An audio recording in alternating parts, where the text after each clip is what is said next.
အခုမြင်နေရတာကတော့ကမ္ဘာအတန်မာဆုံးစပိုမှုပါဒါပေမဲ့သူ့ရဲ့တန်မာလုံးနဲ့ဗလာကြီးတွေကိုကြည့်ပြီးစပိုမှုလို့ဘယ်သူမှထင်မိကြမှာမဟုတ်ပါဘူးသူဟာပေါင်900လေးတဲ့အလေးတုံးကိုအသာလေးမနိုင်တယ်စနေတွင်းတွေကလွဲလို့နေ့တိုင်းဓာတ်အကျိန်2000ကျော်ထိုးတယ်နောက်ပြီးထမင်းရှင်းနဲ့စားပြီးတော့သူ့ကိုသူတန်မာအောင်တအားကိုစူးစမ်းထားတာပါဒါပေမဲ့ဒီလိုရဲ့လုံနေလို့သူ့ကိုလူတွေကစပိုမှုစေရောဟုတ်ရဲ့လားစစ်တပ်ရဲ့စပိုင်များလားဆိုပြီးမတင်ကားဖြစ်လာကြပါတယ်သူဟာတခါကအမေရိကန်သမ္မတရဲ့နေတဲ့အင်ဖြူတော်မှာစပိုမှုဖြစ်ခဲ့ဘူးသေးတဲ့အပြင်စစ်တပ်ထဲမှာလည်းအငြိမ်းစားတက်ချက်ကြီးပါဒါကြောင့်ပဲသူအကြောင်းကိုသိချင်တဲ့သူတွေကအင်တာနက်ပေါ်မှာအရန်ကိုများလာပါတယ်နောက်ပြီးလူတန်းကြီးဆိုပြီးသူ့ဘဝကသူများရဲ့ထက်ပိုတာယာလိမ့်မယ်လို့ထင်တော့မှားပါလိမ့်မယ်သူငယ်ဘဝမှာအနိုင်ကျင့်ခံရတာတွေလူမျိုးရေးခွဲခြားဆက်ဆံတာတွေနဲ့ကြီးပြင်းလာရတာပါပိုဆိုးတာကစစ်တပ်ထဲမှာလည်းသိမလို့ဖြစ်ခဲ့ဘူးပါတယ်ဒါကြောင့်နောက်ဆုံးမှာတော့သူ့မှာစိတ်ယောဂပါရလာပါတော့တယ်ဒါဆိုအနိုင်ကျင့်ခံရပြီးစိတ်ယောဂရနေတဲ့ကောင်လေးဘွားကနေအခုလိုအားလုံးကကြောက်ရတဲ့လူတန်းကြီးတယောက်ဘလို့များဖြစ်လာရတာလဲကဲအားလုံးပဲမင်္ဂလာပါခင်ဗျာကျွန်တော်ကတော့ Creative Vice ကအောင်စုပိုင်ပါ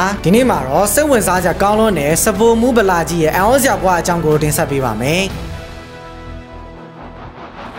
သူ့နာမည်က Andre Rush လို့ခေါ်ပြီးတော့ Shut Rush ဆိုပြီးအများကသိကြပါတယ်သူ့မှာအားလုံးနဲ့ပြောင်းပြန်ဖြစ်နေတာကလူကောင်သေးလို့အနိုင်ကျင့်ခံရတာမဟုတ်ပဲအရန်ထွားလို့သူများတွေအနိုင်ကျင့်တာခံခဲ့ရတာပါဒါပေမဲ့ဒီလိုခြေနေမျိုးမှာဟင်းချက်တာကသူ့ကိုစိတ်ခွန်အားပေးနိုင်ဆုံးပါဒါအကြောင်းကဘာနဲ့ကဟင်းချက်ပြိုင်ပွဲတွေလိုက်ပြန်ပြီးစူပေါင်း150ကျော်တောင်သိမ်းပိုက်ထားပါသေးတယ်အဲဒီနောက်တော့သူ့ဘဝအတွက်အခက်ခဲဆုံးချိန်ဖြစ်တယ်အမေရိကန်စစ်တပ်မှာစစ်သားဖြစ်နေရောစပိုမှုဖြစ်နေရောဝင်လောက်ပါတော့တယ်မကြပါဘူးတာမန်လူတွေမကြုံရတဲ့ပြဿနာတွေကိုစကြုံရပါတော့အီရတ်နိုင်ငံမှာစစ်မှုထမ်းနေတော့တိမ်မလို့တန်ရာရခဲ့တာတွေသူ့ချစ်ဆုံးစစ်သားက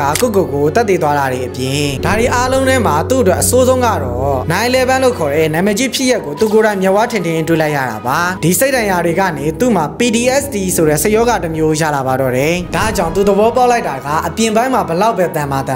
စိတ်ထိခိုက်မယ်ဆိုရင်ဘာမှဆက်လုပ်လို့မရတော့ဘူးဆိုတာပါဒါကြောင့်စစ်တပ်မှာ20ကျော်တာဝန်ထမ်းပြီးရဲ့နောက်မှာတော့အငြင်းစားယူပြီးထွက်လာတယ်အဲဒီနောက်မှာတော့သူ့ဘဝရဲ့ဂုဏ်ရှိဆုံးချိန်ဖြစ်တယ်သမ္မတအင်ဖြူတော်မှာစပိုမှုလုပ်ခွင့်ရလိုက်ပါတယ်သူဟင်းတွေကိုဘေကလင်တန်ဘုရှ်အိုဘားမားနဲ့ထရန့်အထိသမ္မတ၄ချိန်ဆက်စားသုံးခဲ့ကြတာပါဒါပေမဲ့ဟန်ကြနေတဲ့သူ့တာမန်ဘွားလေးတွေကိုကြီးမားမားပြောင်းလဲဖို့ကစဖြစ်လာပါတယ်သမ္မတအိမ်မှာဟင်းချက်နေတဲ့သူ့ပုံကိုသတင်းဌာနတစ်ခုကတင်လိုက်တာပါအဲဒီကစပြီးဗလာကြီးနဲ့အင်ဖြူတော်စပိုမှုဆိုပြီးလူတွေကဝိုင်းအားပေးလာကြပါတော့တယ်ဒါကြောင့်အင်ဖြူတော်ကနေထွက်ပြီးအပြင်မှာဟင်းချက်ရှိုးတွေလုပ်တယ်အဲဒီနောက်ဆိုရှယ်မီဒီယာတွေမှာပါသူဟင်းချက်ဗီဒီယိုတွေကိုရိုက်တင်လို့အခုဆိုတကမ္ဘာလုံးအထိပါကြွကြသွားပါပြီ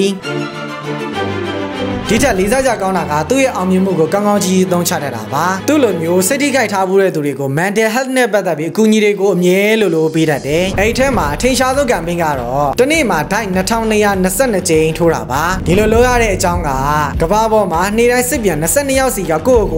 ကြပါတယ်ဒါကြောင့်ဒီကိစ္စကိုပေါ့လေးမတွေးပဲလူတွေကိုအောင်စိုက်လာစေခြင်းလို့သူကချက်လက်နေခေါ်ပြီးလုပ်ပေးနေတာပါဒီဖြစ်ပျက်ကနေသိလိုက်ရတာကလူတယောက်ပျော်ရွှင်ဖို့အတွက်ကကိုချမ်းမာဖို့လည်းလိုရတယ်လို့စိတ်ချမ်းမာဖို့လည်းလိုရပါတယ် Rush လို့တမ်းမာလွန်းတဲ့သူတော်မှာပြိုလဲတတ်တယ်ဆိုရင်ကျွန်တော်တို့လည်းပြိုလဲတတ်တဲ့အချိန်ဆိုတာရှိပါတယ်ဒါကြောင့်လူတိုင်းဘဝကိုပြောသလိုဖြတ်သန်းပြီးတော့ Rush လို့ Pride ဆေးလေးမွေးမြူတတ်ကြရင်ကျွန်တော်တို့အတွက်ပိုကောင်းတဲ့ကဘာကြီးကိုရလာမှာပါကျွန်တော်ကတော့ထုံးစံအတိုင်း Creative Academy ကဖောင်တာဖြစ်ပြီးတော့ internet ပေါ်မှာ video ဖန်တီးတတ်ချင်တဲ့စီးပွားရေးသမားတွေနဲ့ဗီဒီယိုဖန်တီးရတာကိုဝါနာပါတယ်ဗီဒီယိုခရီတာတွေကိုဗီဒီယိုဘယ်လိုဖန်တီးရမလဲဆိုတာကိုအစားအဆုံးသေချာပြသပေးနေတဲ့သင်တန်းကောင်းတွေရှိပါတယ်ခင်ဗျာဗီဒီယိုကောင်းတွေကိုဖန်တီးတတ်ချင်တယ်ဆိုလို့ရှိရင်တော့ Creative Academy မှာပြန်လေ့ကျပါမယ်ခင်ဗျာ